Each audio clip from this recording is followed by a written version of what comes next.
एक समय की बात है। एक राजा अपने मंत्री से कहता है, मंत्री जी, आपको क्या लगता है, क्या मैं इस राज्य का सबसे बुद्धिमान व्यक्ति हूं?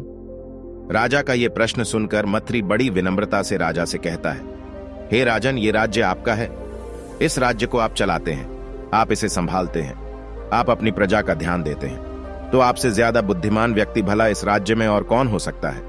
इस पर वो राजा मंत्री से कहता है कि तुम मंत्री जी, ये राजपाट तो मुझे विरासत में मिला है, लेकिन मुझे मेरी बुद्धि विरासत में नहीं मिली है।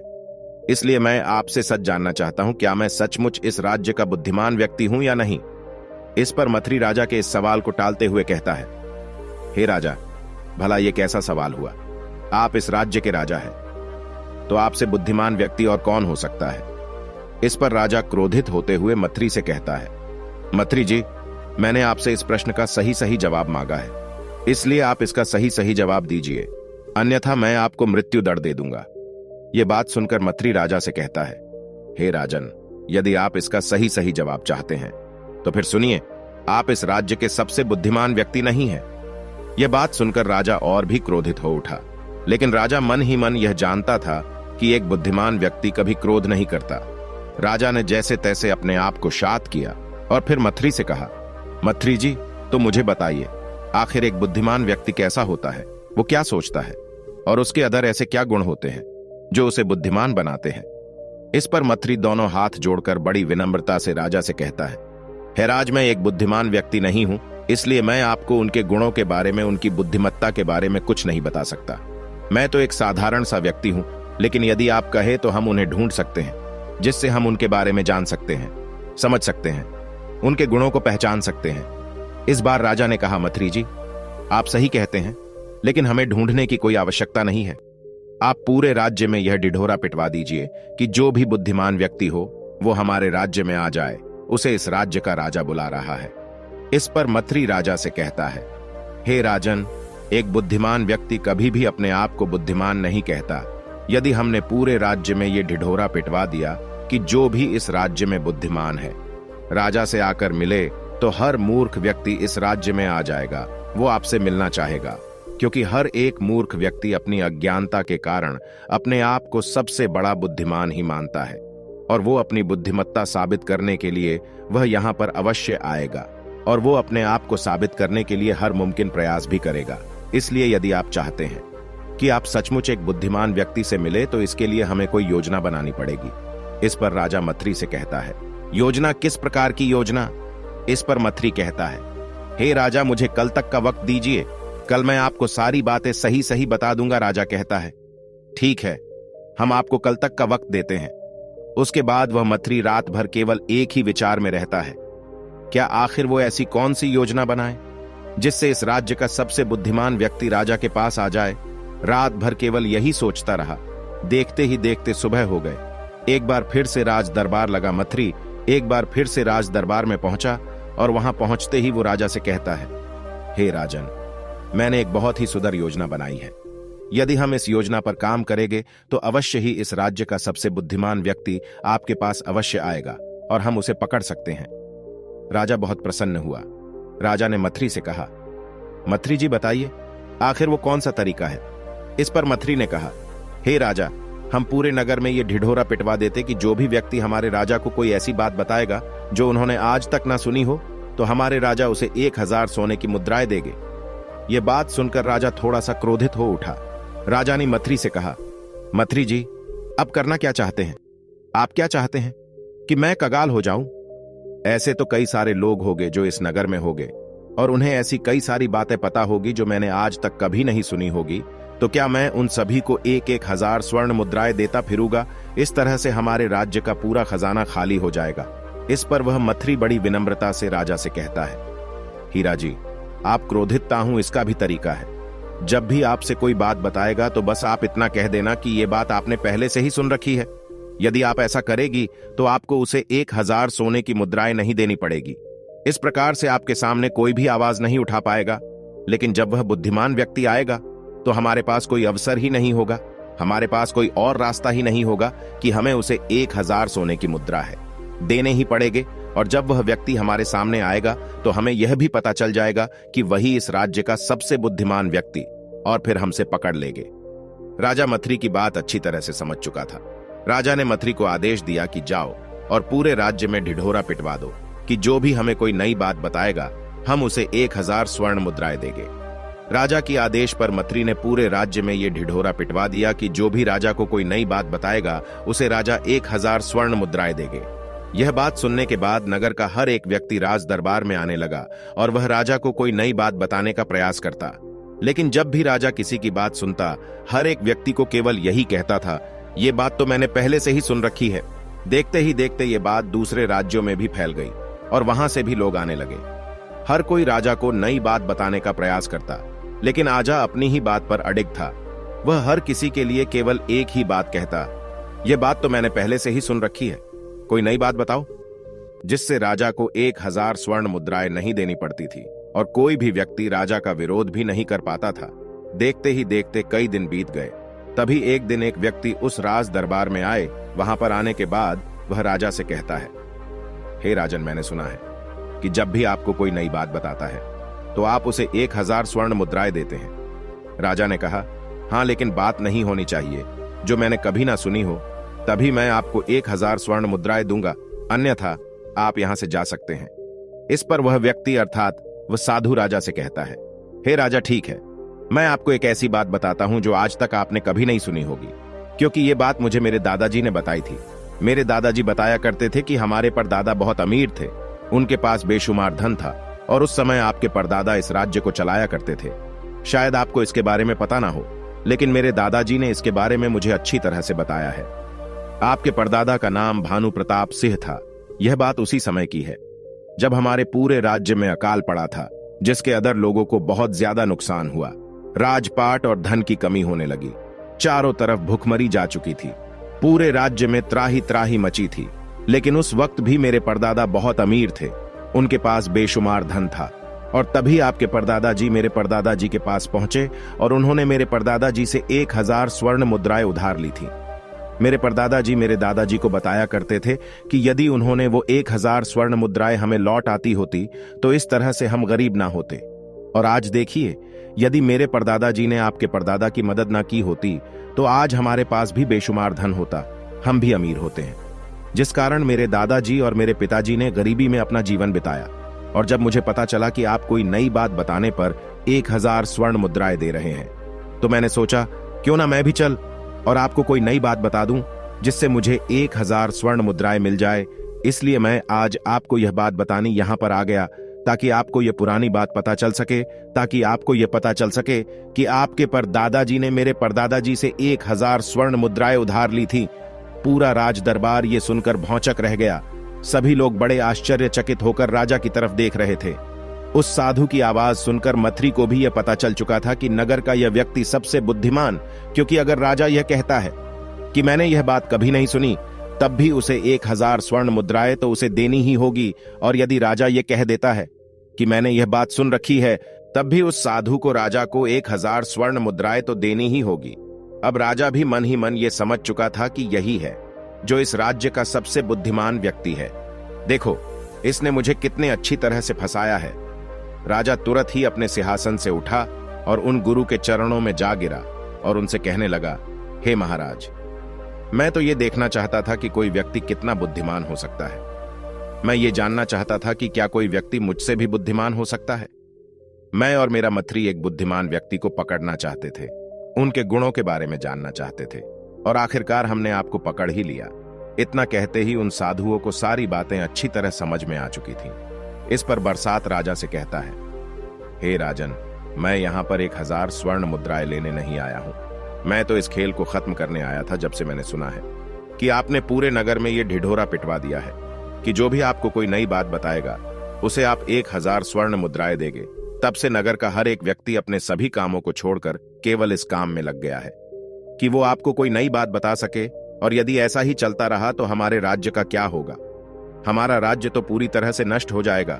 हमारे राज्य का हर एक व्यक्ति केवल 1000 स्वर्ण मुद्राएं पानी में लगा है, लेकिन वह अपने कार्यों को नहीं देख रहा। सभी ने अपने कार्य को बंद कर रखा है।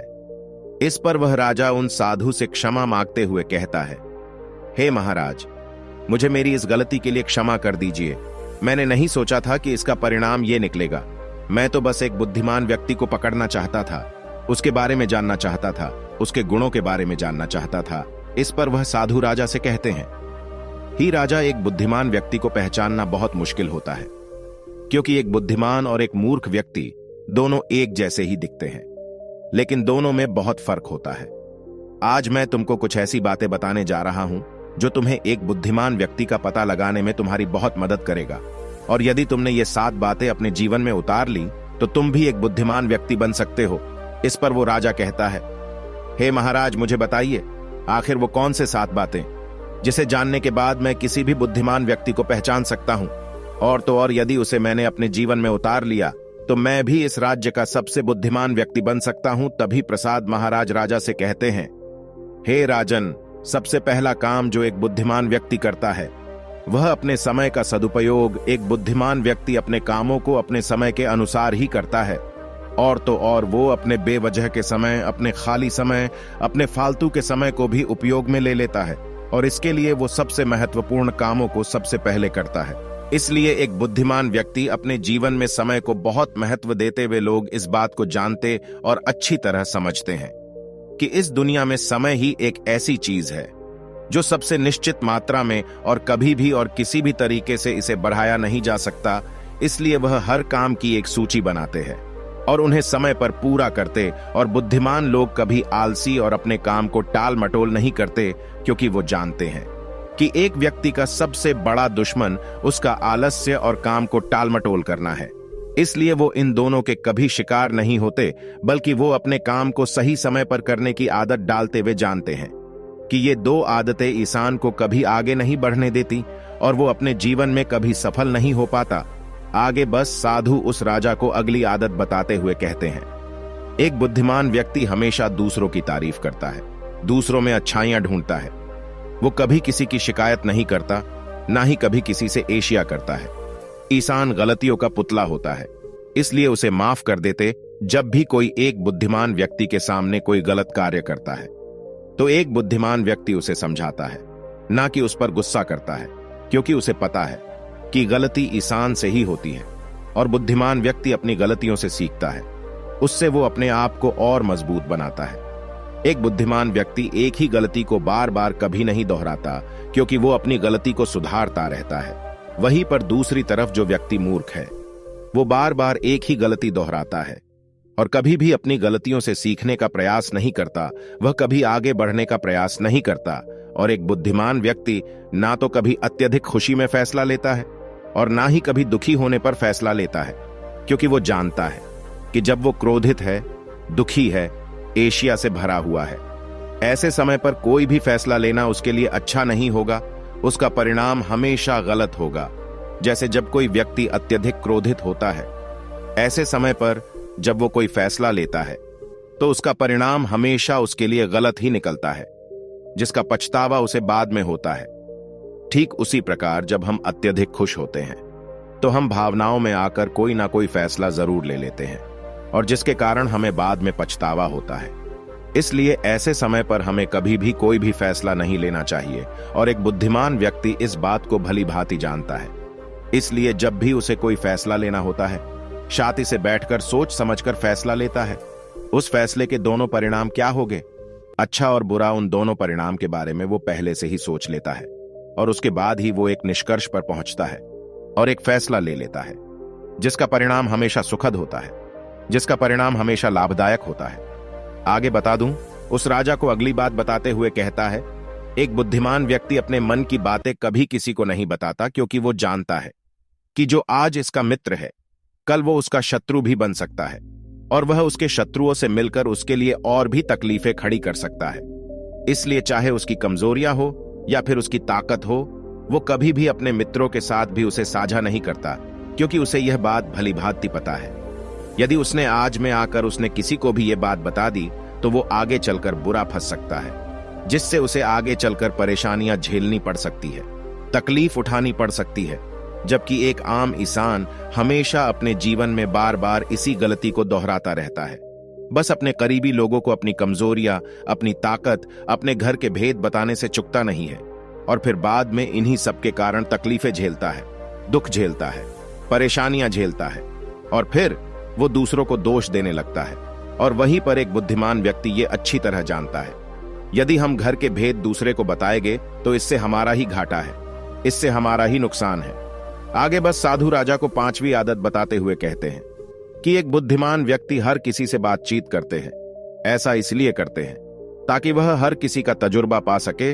वो इस बात को भली भांति जानते हैं, किसी भी क्षेत्र का एक तजुर्बेदार व्यक्ति उन्हें केवल कुछ मिनटों में ही वो ज्ञान दे सकता है जो उन्हें पूरे जीवन में ना मिले।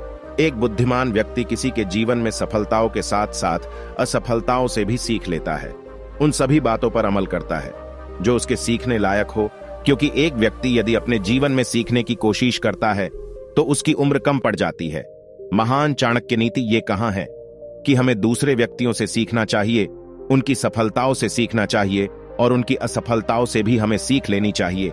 आगे वो गुरुवर उस राजा को अगली आदत बताते हुए कहते हैं, एक सफल और एक बुद्धिमान व्यक्ति अपने किसी भी कार्य को शुरू करने से पहले कभी किसी को नहीं बताते जब तक कि उनका कार्य सफलतापूर्वक पूर्ण ना हो जाए, क्योंकि वो जानते हैं कि यदि किसी को भी उनके कार्य की भनक लग गई तो ऐसे में उसके शत्रु उस कार्य को रोकने का हर मुमकिन प्रयास कर सकते हैं, उसके लिए विघ्न डाल सकते हैं, तकलीफें खड़ी कर सकते हैं, जिससे उसे दुख झेलना पड़ेगा, तकलीफ उठानी पड़ेगी। और यही कारण है कि एक सफल और एक बुद्धिमान व्यक्ति कभी भी अपने कार्य को शुरू करने से पहले या उन कार्यों को पूर्ण होने तक कभी भी किसी को कोई बात नहीं बताता। वहीं पर एक असफल व्यक्ति अपने कार्य को शुरू करने से पहले ही उस कार्य को लेकर बड़ी बड़ी डीगे हाँकने लगते हैं। मैं ऐसा करूंगा, मैं वैसा करूंगा, मैं इस तरह से करके दिखाऊंगा, मैं उस तरह से करके दिखाऊंगा। लेकिन जब कुछ दिनों बाद वो उस कार्य को पूरा नहीं कर पाते तो ऐसे में आसपास के लोग जिनके सामने उन्होंने उतनी बड़ी बड़ी डीगे हाँकी होती है, उनकी हंसी उड़ाते हैं। आखिरी में वो गुरुवर राजा को आखिरी आदत बताते हुए कहते हैं, एक बुद्धिमान व्यक्ति कभी भी अपने आप को बुद्धिमान नहीं कहता, क्योंकि उसे दूसरों से सीखना अच्छा लगता है और वह दूसरों की बातों से, दूसरों के अनुभव से हमेशा सीखता ही रहता है। जबकि एक असफल और एक मूर्ख व्यक्ति हमेशा अपने आप को बुद्धिमान समझता है। उससे लगता है कि उसे सब कुछ का ज्ञान है, लेकिन किसी कारणवश वो कुछ नया नहीं सीख पाता, वो कुछ नया कर नहीं पाता और वह अपने जीवन में जहां है वही रह जाता है। लेकिन एक बुद्धिमान व्यक्ति दुनिया की हर एक चीज सीखने का प्रयास करता है, फिर चाहे उसे वो सिखाने वाला उम्र में उससे छोटा ही क्यों ना हो। लेकिन वह बुद्धिमान व्यक्ति कभी भी सीखने से पीछे नहीं हटता। वो कभी ये नहीं कहता कि मुझे सब कुछ आता है, बल्कि हमेशा यही कहते हैं कि मैं तो कुछ नहीं जानता, और वो शांति से दूसरों की बातें सुनते रहते हैं, उनसे सीखते रहते हैं। लेकिन एक असफल व्यक्ति, एक मूर्ख व्यक्ति, जब उसके सामने कोई उसे ज्ञान की बातें बताता है तो वो बीच में ही बोल पड़ता है। वो अपने ज्ञान को साबित करना चाहता है, वो अपने आप को सर्वश्रेष्ठ साबित करना चाहता है, जिसके कारण वो उस ज्ञान को अर्जित नहीं कर पाता, वो उसी को अर्जित नहीं कर पाता। और यही कारण है कि एक सफल व्यक्ति हमेशा सफल होता रहता है और एक असफल व्यक्ति जीवन भर जहां है वही का वही रह जाता है। आगे वह साथ हो उस राजा से कहते हैं, हे राजन, आपने बहुत अच्छा तरीका निकाला था एक बुद्धिमान व्यक्ति को पकड़ने का। यदि आप सभी लोगों को यह बताते कि कोई बुद्धिमान हो और हमारे राज्य में आ जाओ तो बहुत सारे मूर्ख लोग यहाँ पर आ जाते और वो अपने आप को सर्वश्रेष्ठ साबित करने का हर मुमकिन प्रयास करते। लेकिन एक बुद्धिमान व्यक्ति यहाँ कभी नहीं आता, क्योंकि वो अपने आप को कभी बुद्धिमान मानता ही नहीं, और यही उसका सबसे बड़ा गुण है। इसलिए यदि आपके भीतर ये 7 आदतें हैं तो आप भी एक बुद्धिमान हैं, और यदि नहीं है तो ईसान आदतों को अपनाकर आप भी एक बुद्धिमान व्यक्ति बन सकते हैं। इतना कहकर वहां से चले जाते हैं। उस राजा को भी ये पता चल जाता है कि वह इस राज्य का सबसे बुद्धिमान व्यक्ति नहीं है। दोस्तों, आशा करता हूं कि आपको इस वीडियो से बहुत कुछ सीखने को मिला होगा। इस वीडियो में बस इतना ही। मिलते हैं अगली वीडियो में। जब तक अपना ख्याल रखिएगा। धन्यवाद।